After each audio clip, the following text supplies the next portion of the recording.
Video ಶುರು ಮಾಡೋಕ್ಕಿಂತ ಮುಂಚೆ ಮತ್ತಷ್ಟು ರೋಚಕ ಮಾಹಿತಿಗಳಿಗಾಗಿ ನಮ್ಮ ಚಾನಲ್ಗೆ ಸಬ್ಸ್ಕ್ರೈಬ್ ಮಾಡಿಲ್ಲ ಅಂದರೆ ಸಬ್ಸ್ಕ್ರೈಬ್ ಮಾಡ್ಕೊಳ್ಳಿ. ಹಾಗೆ ಬೆಲ್ ಐಕನ್ ಮೇಲೆ ಕೂಡ ಕ್ಲಿಕ್ ಮಾಡ್ಕೊಳ್ಳಿ. ನಮಸ್ಕಾರ ಗೆಳೆಯರೆ, ಡಿವೈನ್ ಕನ್ನಡ ಯೂಟ್ಯೂಬ್ ಚಾನಲ್ಗೆ ನಿಮಗೆ ಸ್ವಾಗತ. ಗೆಳೆಯರೆ, ಹಿಂದಿನ ಕೆಲವೊಂದು ವಿಡಿಯೋಗಳ ಮುಂಚೆ ನಾನು ನಿಮಗೆ ವಿಶೇಷವಾಗಿ ಮೂಲಾಂಕದ ಬಗ್ಗೆ ಹೇಳಿದ್ದೆ. ಮೂಲಾಂಕದಲ್ಲಿ ಅಂದರೆ ವಿಶೇಷವಾಗಿ ನಾನು 1 to 6ವರೆಗೂ ಹೇಳಿದ್ದೀನಿ. ಈ ಒಂದು ವಿಡಿಯೋದಲ್ಲಿ ವಿಶೇಷವಾಗಿ ನೀವೇನಾದರೂ 7, 16 ಅಥವಾ 25 ಈ ಒಂದು ದಿನಾಂಕಗಳಲ್ಲಿ ನೀವು ಹುಟ್ಟಿದರೆ ವಿಶೇಷವಾಗಿ ನಿಮ್ಮ ಒಂದು ಮೂಲಾಂಕ 7 ಆಗುತ್ತೆ. ಯಾವ ರೀತಿ ಅದು 7 ಆಗುತ್ತೆ ಅಂತ ಇಂದಿನ ಸಾಕಷ್ಟು ವಿಡಿಯೋಗಳಲ್ಲಿ ಹೇಳಿದ್ದೀನಿ, ಬಟ್ ಈಗೂ ಕೂಡ ಇನ್ನೊಂದ್ಸತಿ ಹೇಳ್ತೀನಿ. 7 ಆಗುತ್ತೆ, ಯಾಕಂದರೆ ಮೂಲಾಂಕ 7 ಆಗುತ್ತೆ. 16 ಏಕೆ 7 ಆಗುತ್ತೆ ಅಂದರೆ 1 + 6 ಏನು ಬರುತ್ತೆ, ಅದು 7 ಆಗುತ್ತೆ. ಸೊ ಅದು ಕೂಡ ಮೂಲಾಂಕ 7 ಆಗುತ್ತೆ. ಅದರ ಜೊತೆಗೆ 25 2 + 5 7 ಆಗುತ್ತೆ. ಸೊ ಇದು ಕೂಡ ನಮಗೆ ಮೂಲಾಂಕ 7 ಆಗುತ್ತೆ. ಈ ಒಂದು ಕಾರಣದಿಂದಾಗಿ ನೀವೇನಾದರೂ 7, 16 ಅಥವಾ 25ಕ್ಕೆ ಹುಟ್ಟಿದರೆ ವಿಶೇಷವಾಗಿ ನಿಮ್ಮ ಜೀವನದಲ್ಲಿ 2024 ಯಾವ ರೀತಿ ಇರುತ್ತೆ, ಯಾವೆಲ್ಲ ಒಳ್ಳೆ ಫಲಗಳು ಇರುತ್ತೆ, ಯಾವೆಲ್ಲ ಕೆಟ್ಟ ಫಲಗಳಿರುತ್ತೆ, ಎಲ್ಲವನ್ನು ಕೂಡ ನಾನು ಇವತ್ತಿನ ಈ ಒಂದು ವಿಡಿಯೋ ಮುಖಾಂತರ ನಿಮಗೆ ತಿಳಿಸ್ಕೊಡ್ತಾ ಇದ್ದೀನಿ. ಹಾಗಾಗಿ ಆದಷ್ಟು ಈ ಒಂದು ವಿಡಿಯೋನ ಪೂರ್ತಿಯಾಗಿ ನೋಡೋಣ ಮರಿಬೇಡಿ. ಅದಕ್ಕಿಂತ ವಿಡಿಯೋಗೆ ಒಂದು ಬಾರಿ ಲೈಕ್ ಮಾಡಿ, ಹಾಗೆ ನಿಮ್ಮ ಒಂದು ಇಷ್ಟ ದೇವರ ಒಂದು ಇಷ್ಟವಾದಂತಹ ಒಂದು ಮಂತ್ರವನ್ನು ಕಮೆಂಟ್ ಮಾಡಿ, ಹಾಗೆ ನಿಮ್ಮ ಒಂದು ಡೇಟ್ ಆಫ್ ಬರ್ತನ್ನು ಕೂಡ ನಮಗೆ ಕಮೆಂಟ್ ಮಾಡಿ ತಿಳಿಸೋದನ್ನು ನೀವು ಮರಿಬೇಡಿ. ವಿಶೇಷವಾಗಿ ಮೊದಲು ನಂಬರ್ 7 ಅಂತ ಬಂದಾಗ ಕೇತುವಿನ ಒಂದು ಪ್ರತಿನಿಧಿಯಲ್ಲಿ ಬರುವಂತಹ ಒಂದು ನಂಬರ್ ಆಗುತ್ತೆ. ಹಾಗೆ 2024 ಅಂತ ಬಂದಾಗ ನಾನು ಮುಂಚಿನ ಸಾಕಷ್ಟು ವಿಡಿಯೋಗಳಲ್ಲೂ ಕೂಡ ಹೇಳಿದ್ದೆ, ಶನಿಯ ಒಂದು ಪ್ರತಿನಿಧಿಯಲ್ಲಿ ಬರುವಂತಹ ಒಂದು ನಂಬರ್ ಹಾಗೂ ಶನಿಯ ಒಂದು ಪ್ರತಿನಿಧಿಯಲ್ಲಿ ಬರುವಂತಹ ಒಂದು ವರ್ಷ ಕೂಡ ಇದು ಆಗುತ್ತೆ. ವಿಶೇಷವಾಗಿ ನೀವು ಈ ಒಂದು ವರ್ಷ ಯಾವ ರೀತಿ ಇರುತ್ತೆ ಅಂತ ತಿಳ್ಕೊಬೇಕು ಅಂದರೆ ಈ ಒಂದು 2 ನಂಬರು 7 ಹಾಗೂ 8 ಅಂದರೆ ಶನಿ ಹಾಗೂ ಕೇತುವಿನ ರಿಲೇಷನ್ಶಿಪ್ ಹೇಗಿದೆ ಅಂತ ನೀವು ತಿಳ್ಕೊಬೇಕಾಗತ್ತೆ. ಈ ಒಂದು 2 ನಂಬರ್ ಒಂದು ರಿಲೇಷನ್ಶಿಪ್ ಅಂತ ಬಂದಾಗ ಒಂಥರ ಅತ್ತೆ ಸೊಸೆ ರಿಲೇಷನ್ಶಿಪ್ ಥರ ಅಂತಲೇ ಹೇಳ್ಬೋದು. ಅಂದರೆ ಜೊತೆಗಿದ್ದರೂ ಕೂಡ ಜಗಳ ಆಡ್ತಾರೆ, ಬಟ್ ಜೊತೆಗೆ ಇರದೇ ಇದ್ದರೂ ಕೂಡ ಇವ್ರಿಗೆ ಆಗೋದಿಲ್ಲ. ಅಂದರೆ ಜೊತೆಗೆ ಇರೋಕ್ಕೆ ಇಷ್ಟ ಇರುತ್ತೆ, ಬಟ್ ಅದರ ಜೊತೆಗಿದ್ದಾಗ ಜಗಳ ಆಡ್ತಾರೆ. ಈ ಥರ ಒಂದು ರಿಲೇಷನ್ಶಿಪ್ ಆಗಿರುತ್ತೆ. ಒಂಥರ ಅತ್ತೆ ಸೊಸೆಯರ ರಿಲೇಷನ್ಶಿಪ್ ಥರ ಅಂತಲೇ ಹೇಳ್ಬೋದು. ವಿಶೇಷವಾಗಿ ನಂಬರ್ 7 ಅಂತ ಬಂದಾಗ ತುಂಬ ಒಂದು ಬುದ್ಧಿವಂತಿಗೆ ಯೂಸ್ ಮಾಡುವಂಥ ಒಂದು ನಂಬರ್ ಆಗಿರುತ್ತೆ. ಹಾಗೆ ತುಂಬ ಒಂದು ಡೀಪಾಗಿ ಹೋಗುವಂಥ ಒಂದು ನಂಬರ್ ಆಗಿರುತ್ತೆ. ಅಂದರೆ ಯಾವುದಾದ್ರು ಒಂದು ವಿಷಯ ಅಂತ ಸಿಕ್ಕಾಗ ತುಂಬ ಆಳವಾಗಿ ಅದನ್ನು ಯೋಚನೆ ಮಾಡಿ ಅಥವಾ ತುಂಬ ಆಳವಾಗಿ ವಿಚಾರವನ್ನು ಮಾಡುವಂತಹ ಒಂದು ನಂಬರ್ ಆಗಿರುತ್ತೆ. ಆದರೆ 8 ಅಂತ ಬಂದಾಗ 8 ನೀನು ಕರ್ಮಗಳನ್ನ ಮಾಡು, ಆ ಒಂದು ಕರ್ಮಗಳಿಗೆ ತಕ್ಕಂಥ ಫಲವನ್ನು ಕೊಡ್ತೀನಿ ಅಂತ ಹೇಳುವಂಥ ಒಂದು ನಂಬರು 8 ಆಗಿರುತ್ತೆ, ಅಥವಾ ಶನಿ ಆಗಿರ್ತಾನೆ. ನಿಮಗೆ ಶನಿ ಬಗ್ಗೆ ಗೊತ್ತಿರ್ಬೋದು. ಕರ್ಮ ಫಲದಾತ ಅಂತ ಯಾಕೆ ಹೇಳ್ತಾರೆ ಅಂದರೆ ಅವನು ನೀನೇನು ಕರ್ಮಗಳನ್ನ ಮಾಡ್ತೀಯ, ಅದು ಒಳ್ಳೇದು ಮಾಡ್ತೀಯೋ ಕೆಟ್ಟದ್ದು ಮಾಡ್ತೀಯೋ ನಿನಗೆ ಬಿಟ್ಟಿದ್ದು. ಒಳ್ಳೇದು ಮಾಡಿದ್ರೆ ನಿಮಗೆ ಒಳ್ಳೆಯ ಒಂದು ಫಲಗಳನ್ನೇ ಕೊಡ್ತಾರೆ. ಅದೇ ರೀತಿ ನೀನು ಕೆಟ್ಟದನ್ನು ಮಾಡಿದ್ರೆ ನಿನಗೆ ಕೆಟ್ಟ ಫಲವನ್ನು ಶನಿ ಕೊಡ್ತಾನೆ. ಇದು ನಿಮಗೆ 7 ಹಾಗೂ 8ರ ಒಂದು ಡಿಫ್ರೆನ್ಸ್ ಆಗಿರುತ್ತೆ. ವಿಶೇಷವಾಗಿ ನೀವು 2024ರಲ್ಲಿ ನಿಮಗೆ ಏನೇನು ಅನುಭವ ಆಗುತ್ತೆ ಅಂದರೆ ಕೆಲಸದ ವಿಷಯದಲ್ಲಿ ಏನಾಗುತ್ತೆ ಅಂದರೆ ಕೆಲಸ ಒಂದು ಪ್ರೆಷರ್, ಅಥವಾ ಕೆಲಸ ಮಾಡಬೇಕು, ಕೆಲಸ ಮಾಡಿದ್ರೆ ಮಾತ್ರ ನಂಗೆ ದುಡ್ಡು ಬರೋದು ಅನ್ನೋ ಒಂದು ಕಾರಣಕ್ಕೆ ನೀವು ಕೆಲಸ ಮಾಡ್ತೀರಾ. ಈ ಒಂದು ಮೈಂಡ್ಸೆಟನ್ನು ನೀವು ಕಿತ್ತಾಕಬೇಕಾಗತ್ತೆ ನಿಮ್ಮ ತಲೆಯಿಂದ.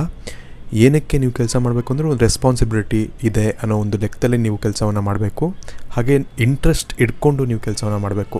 ಕೆಲಸವನ್ನು ಮಾಡಿ ನನಗೆ ಮಾತ್ರ ಹೆಲ್ಪ್ ಆಗುತ್ತೆ ಅಂತಲ್ಲ, ಆರ್ಗನೈಸೇಷನ್ ಅಥವಾ ನೀವೇನು ಕಂಪ್ನಿಗೆ ವರ್ಕ್ ಮಾಡ್ತಿದ್ದೀರಾ ಅಥವಾ ನೀವೇನೋ ಒಂದು ಬಿಸ್ನೆಸ್ ಮಾಡ್ತಿದ್ದೀರಾ ಅಂದರೂ ಕೂಡ ಅಷ್ಟೇ, ಏನೋ ಒಂದು ನಿಮಗೆ ಒಳ್ಳೆಯದಾಗುತ್ತೆ ಅದರಿಂದ ಅಂತ ನೀವು ಕೆಲಸವನ್ನು ಮಾಡಬೇಕಾಗತ್ತೆ. ಹೊರತು ಬರೀ ಕೇವಲ ನಿಮ್ಮ ಸ್ವಾರ್ಥ ಅಥವಾ ಕೇವಲ ಒಂದು ಏನಂತಾರೆ ಒಂದು ಪ್ರೆಷರ್ ಇದೆ ಅಥವಾ ಏನೋ ಒಂದು ಕೆಲಸ ಮಾಡಬೇಕು ಅಂತ ಮಾಡೋಕ್ಕೆ ಹೋದರೆ ನಿಮಗೆ ತೊಂದರೆಗಳು ಆಗೇ ಆಗುತ್ತೆ.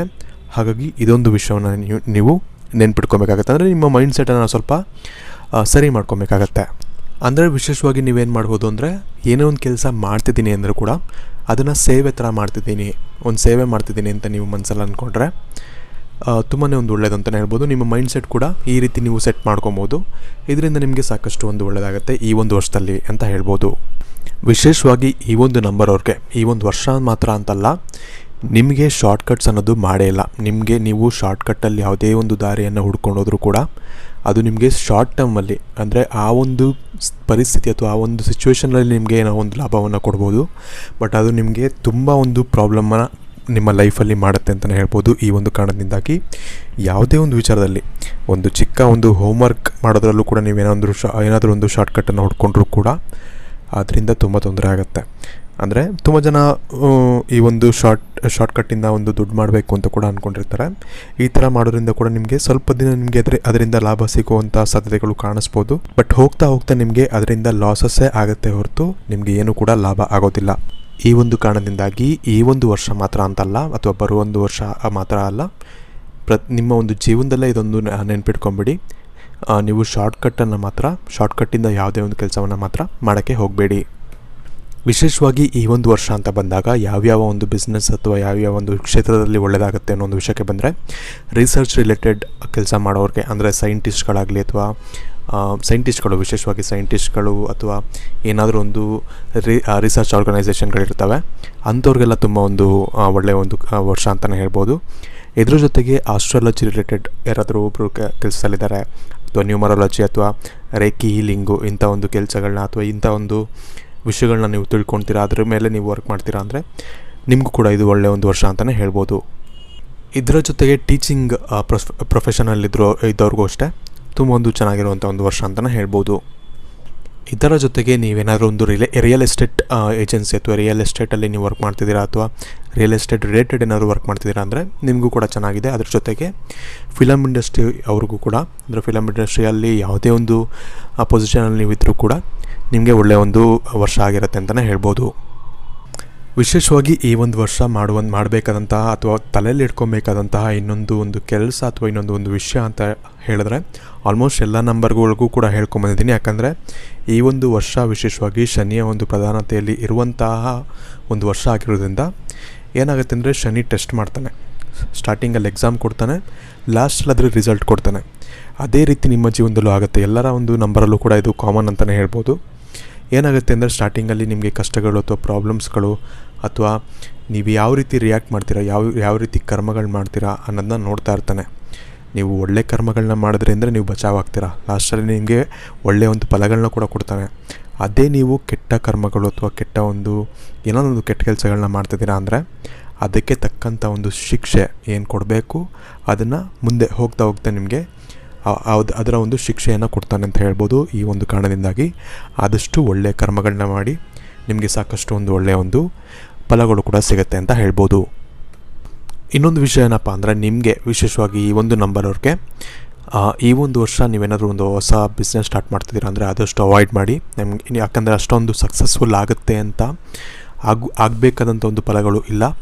ಹಾಗೆ ಇದ್ರ ಜೊತೆ ಏನಾದರೂ ಒಂದು ಪಾರ್ಟ್ನರ್ಶಿಪ್ಗೆ ನೀವು ಒಪ್ಕೊಳ್ತಿದ್ದೀರಾ ಅಥವಾ ಪಾರ್ಟ್ನರ್ಶಿಪ್ ರಿಲೇಟೆಡ್ ಡೀಲ್ ಏನಾದರೂ ಮಾಡ್ತಿದ್ದೀರಾ ಅಂದರೆ ಅದನ್ನು ಕೂಡ ಮಾಡೋಕ್ಕೆ ಹೋಗಬೇಡಿ. ಇದು ಕೂಡ ನಿಮಗೆ ಸಕ್ಸಸ್ ಕೊಡೋದಿಲ್ಲ ಈ ಒಂದು ವರ್ಷ ಅಂತಲೇ ಹೇಳ್ಬೋದು. ಇದರ ಜೊತೆ ಪರ್ಸ್ನಲ್ ರಿಲೇಷನ್ಶಿಪ್ ಏನಾದರೂ ಇದ್ದರೆ ಅದರಲ್ಲೂ ಕೂಡ ಸ್ವಲ್ಪ ನೀವು ಹುಷಾರಾಗಿರಬೇಕಾಗತ್ತೆ. ನಿಮಗೆ ಮೋಸ ಆಗ್ಬೋದು ಅಥವಾ ಏನಾದರೂ ಒಂದು ಪ್ರಾಬ್ಲಮ್ಸು ಕ್ರಿಯೇಟ್ ಆಗ್ಬೋದು. ಈ ಒಂದು ಕಾರಣದಿಂದಾಗಿ ರಿಲೇಷನ್ಶಿಪ್ಪಲ್ಲೂ ಕೂಡ ನೀವು ಸ್ವಲ್ಪ ಗಮನ ವಹಿಸಬೇಕಾಗತ್ತೆ. ವಿಶೇಷವಾಗಿ ನಿಮಗೆ ಪರಿಹಾರ ಅಂದರೆ, ನೀವು ಒಂದು ಅಮೆಥಿಸ್ಟ್ ಅಂತ ಒಂದು ಕಲ್ಲು ಬರುತ್ತೆ, ಅಂದರೆ ರತ್ನ ಬರುತ್ತೆ, ಅದನ್ನು ಬೇಕಾದ್ರೆ ನೀವು ತೊಗೊಂಡು ನಿಮ್ಮ ಒಂದು ಪರ್ಸ್ನಲ್ ನೀವು ಕೆಲಸವನ್ನು ಮಾಡ್ತಿದ್ರೆ ನಿಮ್ಮ ಆಫೀಸಲ್ಲಿ ಇಟ್ಕೊಬೋದು, ಅಥವಾ ನಿಮ್ಮ ಪರ್ಸ್ನಲ್ ಡೆಸ್ಕ್ ಇರುತ್ತೆ, ಡೆಸ್ಕಲ್ಲಿ ಇಟ್ಕೊಬೋದು, ಅಥವಾ ಮನೆಯಲ್ಲಿ ಇಟ್ಕೊಬೋದು, ಅಥವಾ ಅಮೆಥಿಸ್ಟ್ ಕಲ್ಲಿನ ಒಂದು ಉಂಗುರ ಕೂಡ ಬರುತ್ತೆ, ಅದನ್ನು ಬೇಕಾದ್ರೆ ನೀವು ಧರಿಸ್ಕೊಬೋದು. ಇದರ ಜೊತೆಗೆ ನೀವು ಬಟ್ಟೆಯನ್ನು ಹಾಕೋದಾದರೆ, ವಿಶೇಷವಾಗಿ ಶನಿಯ ಒಂದು ವರ್ಷ ಆಗಿರೋದ್ರಿಂದ ಆದಷ್ಟು ನೀವು ಡಾರ್ಕ್ ಕಲರ್ಸು ಅಂದರೆ ಬ್ಲ್ಯಾಕ್ ಆಗಲಿ ಬ್ಲೂ ಆಗಲಿ ಇದೆಲ್ಲ ಅವಾಯ್ಡ್ ಮಾಡಿ. ಅಂದರೆ ಡಾರ್ಕ್ ಬ್ಲೂ ಹೇಳ್ತಿರೋದು.